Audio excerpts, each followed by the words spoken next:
Hey guys, Sean Klinger with ADV Pulse. We're here with Jenny Morgan, adventure rider and ex-Dakar rally racer. We have the first rally raid BMW G310GS adventure bike in the US, and she's here to talk about the bike a little bit. Thank you for having me.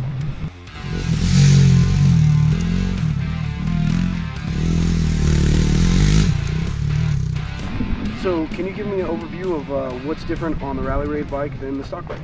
Okay, well fundamentally I think anyone will notice straight away it has spoke wheels rather than the cast aluminium wheels that come as standard. They're the same size, 17-inch rear, 19-inch front. That's a nice thing. The bike was already had traditional adventure bike size wheels, which was great. So we just created a heavy duty spoke wheel set for this bike.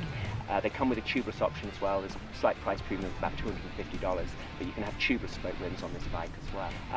The other thing that may not be immediately apparent, but will be at the moment that you ride it, is the upgraded suspension. Again, because the geometry of this bike was designed for a 19 and 17-inch front wheel, we haven't had to change any of the geometry particularly, but we do offer a range of upgraded shock absorbers for the rear. You can have a standard travel one, which is the one I have on my bike. You can also have one that gives about a 3/4 inch and 20mm extra travel with full adjustment high and low speed compression damping. That's what we call our level 2 shock absorber. Both of those shocks can also have a remote preload adjuster, hydraulic remote preload adjuster fitted on as well. And then the third shock that we do in the range is a lower shock. I think some of the people that looked at this bike initially think it's actually a little higher than they thought it might have been. It has about a 33-inch seat height, so it's more like a dual sport bike than a traditional sort of street ADV bike already. So we offer a shock that offers a 35mm or 1.5 inch reduction in ride height, and that's adjustable, so you can dial it in yourself. And at the front, the forks are reasonably good quality for a budget suspension, but they were completely unadjustable. So what we've done is we've changed the internal fork components. We've got a new, longer, linear rate spring. The damping that's in there is pretty good, but we were able to optimize it with our partners Tractor Suspension, who make our shock absorbers. We were able to optimize the performance of that using a different oil weight and also slightly different oil volume. And again, you've got preload adjustment on the forks now, so you can really dial in the sag of the bike much better to what you want. The standard bike, one of the criticisms was it was it was tall, but as soon as you sat on it, it was very soft and squishy. So we've kind of given you that ability to dial it in much, to get the sag characteristics more correct, and a range of spring rates. You've got a choice of a medium and a hard spring for the front, and a choice of 4 springs on the rear as well. The exhaust is also made exclusively by Scorpion for Rally Raid for this particular bike, and that saves 2.6 kilos. It saves nearly 6 pounds in weight over the OEM exhaust. Perhaps the key or most important part for this bike is the engine guard. The tubular engine guard completely isolates the engine from any impact. Like a lot of modern bikes, the engine is suspended from the frame, so there's no frame rails to protect it as standard. So what we've done is created a cradle that bolts onto the frame, front and rear, completely isolates the engine. And we also took that opportunity to incorporate some lower engine bars to protect the side cases and any of the hoses, and also the bottom edge of the radiator. So that's really kind of toughened it up for more off-road use. And then there's a few other accessories. I mean, on my bike, for example, we have our fat bar adapter. The standard bike comes with a 7/8 standard handlebar. It's quite low. That's one of the criticisms that taller riders have had of this bike, that you're quite hunched over if you're standing. So we do a bar riser with a range of adjustable height. The nice thing one of the things that we noticed straight away that BMW had done is that the hoses and the cables are actually quite long on this bike. So you can actually raise the handlebars up a good couple of inches. Mine are raised up about 45mm, or just under 2 inches higher than stock, and it really does make a lot of difference to the ergonomics that you've got, and it allows you to fit a different range of handlebars with a straighter sweep or different rise. So what are the main differences between level 1 and level 2 kit? Okay, well, level 1 is effectively the standard ride height. It's the same with our CB500 range. We have a level 1 which retains the stock seat height, and that's for, obviously it's going to appeal to people who bought the bike because it's got a reasonably low seat height standard. In this regard, in the GS, that means it's got 170mm of wheel travel, front and rear. But what we've done is, as I say, put some of the functionality back on that was deleted to keep the base price of this bike low. So you've got adjustable preload front and rear, adjustable damping on the shock as well, and if you choose our level 2 shock, that has fully adjustable, so that has independent rebound and high and low speed compression damping. So the level 2 shock also gives you 20mm or about 3/4 inch extra travel as well. And the level 2 fork kit also raises the front of the bike up to match the rear. So you get a little bit of extra ground clearance with the level 2 kit, nice thing, you could easily convert this bike in a day. The wheels are a direct fit. I mean, that's the other thing I would add. They take all the standard braking components, the ABS rings, they take the sprocket carrier and the cush drive assembly from the original wheels. So literally you pull your old wheels out, you fit the discs onto our wheels, and you slot them straight back into the bike again. You know, again, it shouldn't really take you much more than about, well, half an hour or an hour, should we say, to swap those sets of wheels over. So what are the main areas of the bike, the stock bike, that you were addressing with these specific modifications? Some of the weak points I've noticed of the standard bike, I mean, certainly the stock foot pegs are very skinny, very small. The brake pedal is rather low as well, and so these are things that Rally Raid will be addressing in the future. But on the whole, I find the packaging is very good. The fit and finish is very nice for what is a sub $6,000 bike. BMW did do quite a good job in creating something that was a great platform bike, but because it's designed typically for Asian market, and they need to keep the price point low, they down-spec'd a lot of the things that you might expect on a higher end dual sport or certainly a higher end BMW bike. So what we felt was that fundamentally the suspension quality was not particularly good. The damping was okay, but the springing wasn't particularly well controlled then. So that's what you're getting when you upgrade the suspension on this bike.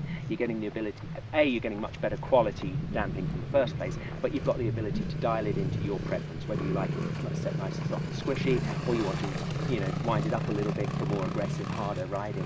And certainly what we found, or I found personally, having put a good few thousand miles on this bike already, is that actually, you can ride trails at a deceptively fast speed, 40 miles an hour, the kind of speed you'd ride on more of an enduro dual sport bike than you might do on a traditional big adventure bike. Yes, it's not as light as an enduro trail bike, but it is a lot lighter than pretty much any other adventure bike out there. I mean, it's 50 pounds lighter in weight than our CB500. So you have got that advantage that it really does bridge that gap between a trail bike, which is very limited on the highway, and a full-on adventure bike, which is very limited on the dirt, or comparatively limited on the dirt.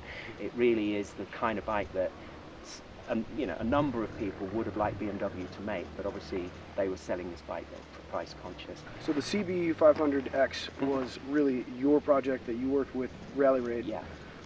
So how does this new kitted bike compare to that? When I helped John develop the CB500X adventure kit, I was looking for a bike, an all-road, all-terrain bike that was good on-road, that was good off-road, and I think we really did achieve that. However, for some people, it does still weigh 430, 440 pounds, depending on how you kitted it out. So as I say, the immediate difference with this bike is that it's 50 pounds lighter in weight.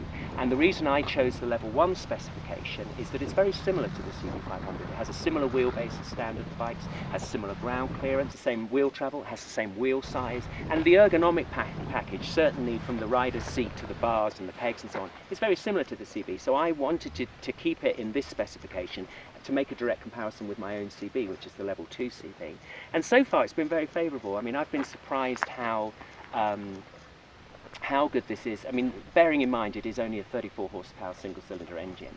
It will actually sit at 70 miles an hour all day on the interstate if you wanted to. It'll actually do 80, but it does start to drink fuel at the higher speeds, I must admit.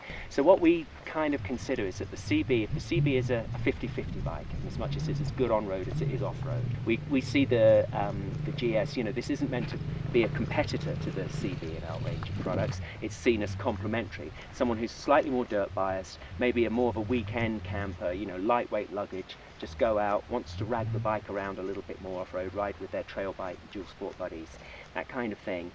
So you've got a weight advantage. You've got, as I say, the suspension. John has tuned it to be slightly more off-road orientated in as much as for more aggressive riding. The CB is set up for very comfortable long distance rough road and all-terrain riding. This bike, it rewards you if you start to put it down a gear, open the throttle and actually ride it like a dirt bike more. It is very responsive in that regard, just because it's got that lighter weight and it's got the swing arm is a nice length, and it feels very very capable in that sort of more fun riding, if you know what I mean, rather than travel riding. I mean, the limitation obviously is that it has a smaller gas tank, and it has, if you were to carry a passenger, it really isn't a very large seat pad there to carry anyone any distance. It really is designed to be a solo weekend stroke, medium term travel bike. To be perfectly honest, I would say if you want to ride around the world, take the CB500. It will cost you every day of your life. But if you want to go out for a weekend, a week, 2-week trip, and mess around, have some fun. It's where this bike, you know, that it's biased towards dirt at the expense of some ultimate on-road performance. Is where we see it fitting into the range. Right. So what is the cost range, basically starting with the level 1 kit going into the level 2, and what can customers expect there? Right, well the wheel kit is the same obviously whether you choose level 1 or level 2 suspension. The wheel kit is the same. That starts at just over $1,000, and the suspension kit starts at around the $600 mark for the rear shock. The fork kit, because it's so simple, because as I say everything is really only in the one leg, that's very affordable. That's under $300 for the front upgrade. And fundamentally, because we're not changing the geometry on these bikes at all, you can buy just the fork kit, just the shock. You can buy the suspension together, then add the wheels later. You can just put the wheels on if you love the look of the wheels, and then decide about upgrading the suspension. So you don't have to spend all the money all at once, and that's what we really wanted to try and do with this bike.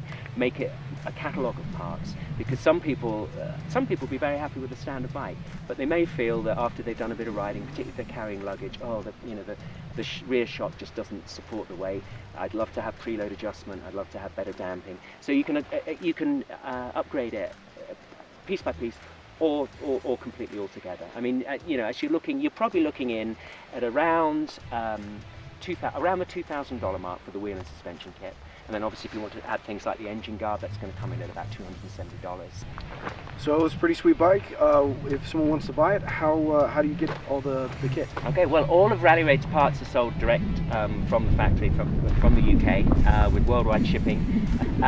So really you just go online, rallyraidproducts.co.uk, go to the GS page, all of the products are listed there. It's menu pricing, you can pay in a range of currencies including US dollar, and then you'll get a price estimate at the end. We always try and combine shipping. Obviously some of these items such as the wheels are quite large and heavy items, so the shipping cost is not tiny, but I think we always say that the combined package, if you factor in the shipping as well, it still makes for an excellent upgrade package, something that you're going to appreciate every time you ride the bike.